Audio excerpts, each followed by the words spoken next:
Well, Peter, I'm not sure if you're familiar with Commute by Bike, but we're a very popular blog for bike commuting. We talk about advocacy. We also talk about tips for people who are just getting started commuting. Yeah, I've checked out the blog. It's cool. I like it. Well, thank you. One thing that we've been discussing lately on Commute by Bike is what is the most persuasive argument to get somebody to start biking? And we've found that, like, the economic argument, particularly for bike commuting, the economic argument holds a lot of power, much more so than the health argument or the environmental argument. Do you have any comments on that, or do you have any information on that? Yeah, well, in a lot of the media interviews I've been doing lately, people have been asking that same kind of a question. And I do think, as gas prices have crept up towards $4 a gallon, that there's a whole new group of people that are finding an economic rationale to take up the sport. I saw one study that indicated that for every 2 miles you ride a bike instead of driving a car, you can save a little more than $1. And so it's easy to start talking to people saying, like, yeah, if you start running some errands or commuting on a bike a few times a week, you could literally be talking about, some couple $1,000s a year that you could save. And then for a lot of people right now, that's a really compelling rationale. I think that's it's not the only thing that's driving more people to ride in the urban environment, but it's like a topical one now that resonates with people.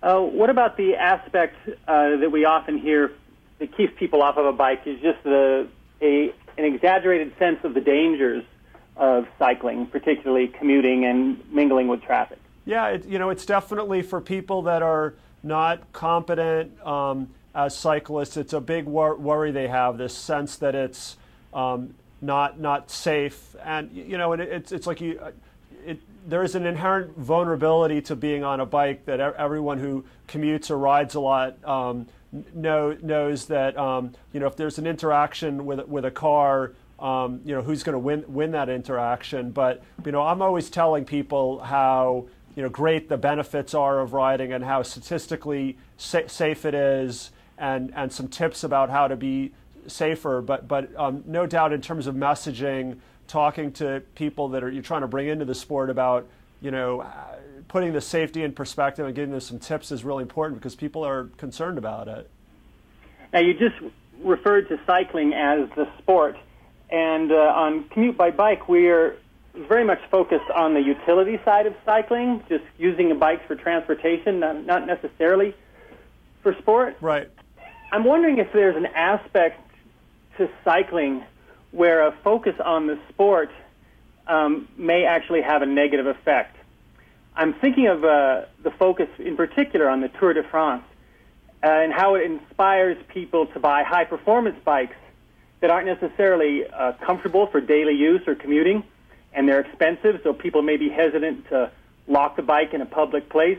So they may end up buying a bike that they end up not using, so they don't really become a cyclist, or they may have a short-term cycling phase. Right. Yeah, I understand what you're saying. I think it's actually a pretty small niche of people to whom that happens. I know that there's a subset of people that are affluent, that whether they watch the Tour de France or just in some way get interested in bike racing, and then they wind up buying this toy that's not a great fit for them. But at bicycling, at the Bicycling Magazine, we're trying to speak to everyone that loves riding bikes. We just did a big feature about the growth of urban riding, and lately we've done big reviews of commuter bikes and cargo bikes. And when we do demographic research on our readership, the average reader has something like 4.5 bikes. And so a lot of these people are folks that, they have a road bike, they have a mountain bike, they have maybe a beach cruiser or a city bike.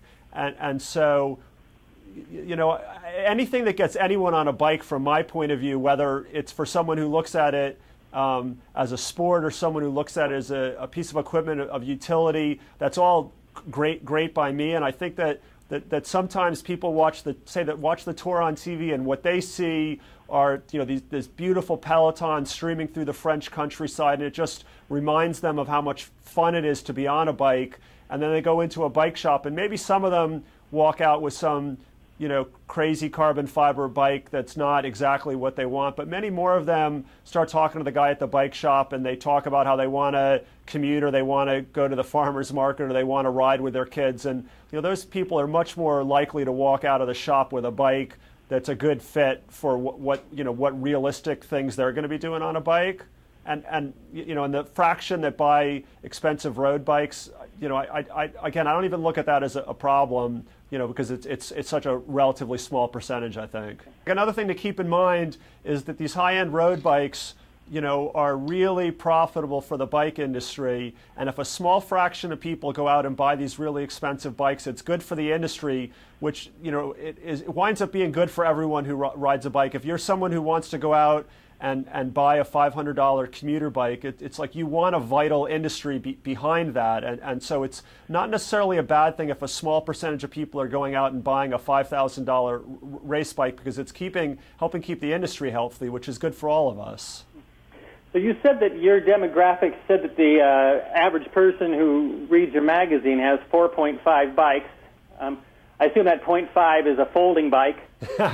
No, it's just an average. But the way I look at it, when we do it, approach our audience, I'm always thinking, all right, well, they have 4.5 bikes. I want them to have 5.5 bikes. It's like, well, do we want to try and get these people to get into cyclocross, or if they're not commuters, do we want them to get a burly city bike with fenders? It's like trying to enrich the kind of cycling life they have. So if someone is a diehard commuter, I think it's cool that they try and take up bike racing. And if they're a crit rider, get a beach cruiser and sit upright and ride around town and see how fun that is. And that it's like trying to grow the sport at the margins is going to be a good thing for everybody. If somebody were looking for a good commuter bike, not necessarily a racing bike or a cyclocross bike or any sort of sport bike, they were looking for a commuter bike, and they were trying to find a local bike shop that had that expertise, can you think of one or two questions that they might ask when they make a phone call that would help them to determine whether or not the expertise they want is at that, as opposed to pure sport and racing expertise? Well, I think the most simple question would be to call a shop and say, I'm interested in buying a bike, to primarily commute on. What sort of options do you have available, and see how competently they can answer that question. I think you're right that a lot of shops may start talking to you, with what kind of sort of training, fitness kind of product they have. And again, indicating, no, I'm talking about a bike that can stand up to city conditions, that I might want to ride in inclement weather, that's going to be really dependable and sturdy, and see whether they can handle those really basic introductory questions, because there are a bunch of bike shops that will struggle with that, but the good ones that speak to your audience, will be super comfortable with those questions and just start talking about the products they have and telling you to come in and ride the bikes.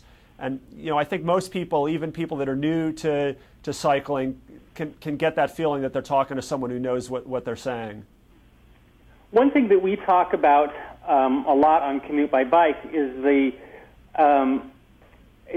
reliability and convenience of cars, and how bikes have still fallen short of that.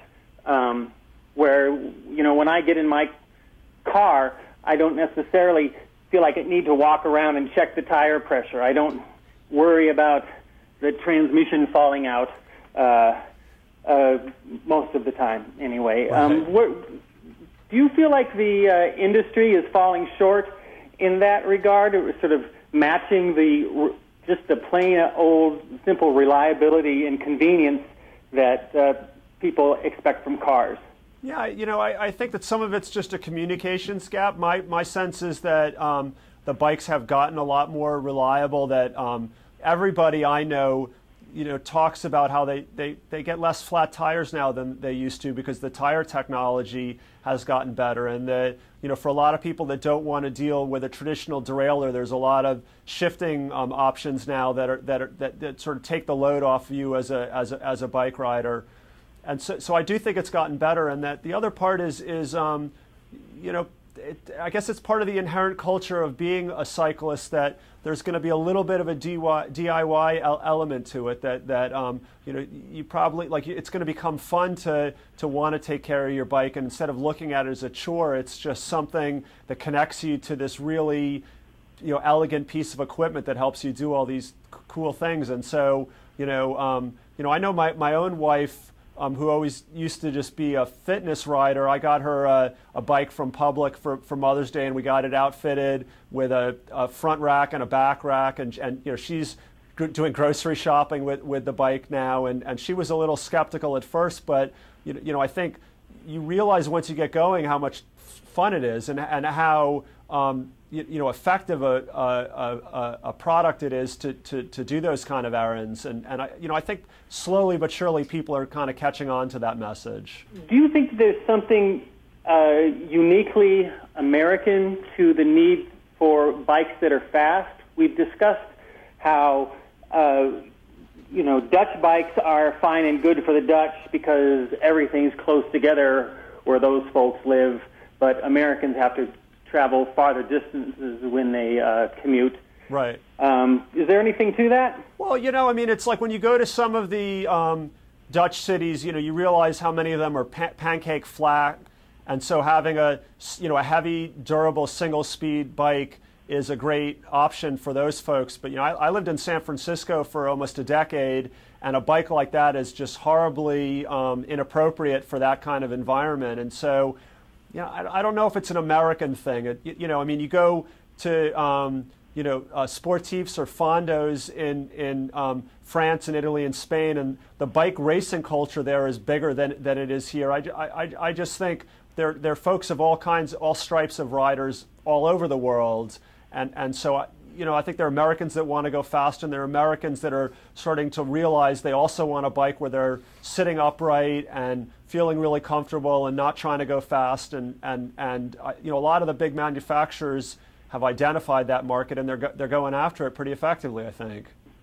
I had an experience about a week ago where I went and picked up a 35-pound bag of dog food, and I strapped it to the back of an e-bike. It was a Heb electro cruiser, and I came home on it where I have to climb a pretty big hill.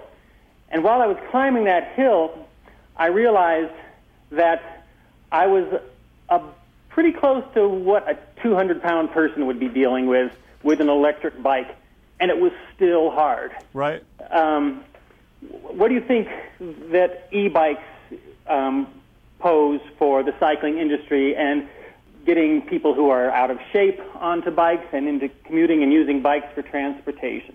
I think that they're an important space. I think a lot of the growth to get new people into it is that e-bikes are an important piece of the puzzle, and I think for a lot of people it's going to be a realistic solution to get them on a bike. So for those people, I think it's great.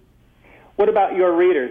How do they feel about? I assume you've done features on e-bikes. Yeah, what's the response to it? I think that for our audience, they look at the completely human-powered element of cycling as being generally an inherent quality of how they identify themselves, and so they struggle. They're interested in them because that it's a bike and that it could help grow the sport. But I think most of them don't feel like an e-bike is for them.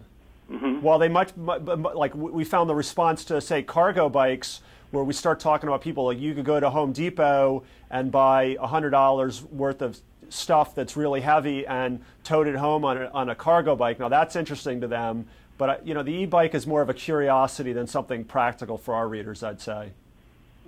Well, let me ask you then about cargo bikes. What is the growth in the industry of that from your perspective? Yeah, it's really, really hot. I think that we have a big story that we're going to be doing in a couple of months, looking at the phenomenon, and I don't think the scale in terms of numbers is there, but there's a lot of people reading about them and imagining how they could integrate into their lives to use their cars less. And we've done a lot of testing. I have, and they're great. You can do things on them that you would have only thought could be done with a car. I'm going to change subjects a little bit here. One of the most popular articles we've ever published on Commute by Bike addressed the apparent divide between the left and the right on cycling. The article was called How to Talk About Cycling to a Conservative, and we've written a couple other ones with a similar tone on that. I mean, everybody wants bike to be bike partisan, as Earl Blumenauer would say, but the reality is that it's not. Do you see that gap changing in the years coming with oil prices and so on, or what do you say? I already see a lot of evidence of it changing. I travel a lot, and I've met a lot of mayors of cities around the country, and there are a lot of Republicans I've met that are real conservative mayors that are recognizing, how building bike infrastructure is consistent with their philosophy, and so I've seen a lot of people coming around to it, and it doesn't mean that it's happening everywhere and as quickly as we'd like it, but the reality is that building bike infrastructure is a really cost-effective way to solve transportation problems. I'll give you a chance then to address the readers of Commute by Bike. I don't have sophisticated demographics on who they are. I just know when they leave comments, they leave interesting comments. Yeah, I mean, the closing comment I'd have, which I try and communicate to everyone that's in, some interesting vertical space in the bike world, is just to not look at it so provincially, where there's a tendency, I hang out with a lot of road racers, and I know they can be elitist sometimes, and in the same way, like everyone in every space tends to look at it as like an us versus them thing, but at our magazine, we just think everyone that rides a bike is cool, and that the act of riding a bike harkens back to your childhood. It's this fun, beautiful thing, and that whether you commute or you race or you just ride around town with your kids, it's like we all share this love of the bike, and I just wish everyone would feel a little bit more like brethren about each other, because it's like we share this magical thing together. Yeah, and I agree that we do. I mean, I feel like Commute by Bike has become sort of an open space for people from all persuasions who kind of just come to biking around commuting, but they may enjoy the sport in no other aspect or in some other aspect, such as road biking or mountain biking. Right. That's cool. Well, I thank you for your time, Peter. Okay, good talking to you, Ted. Thank you. Bye-bye. Bye.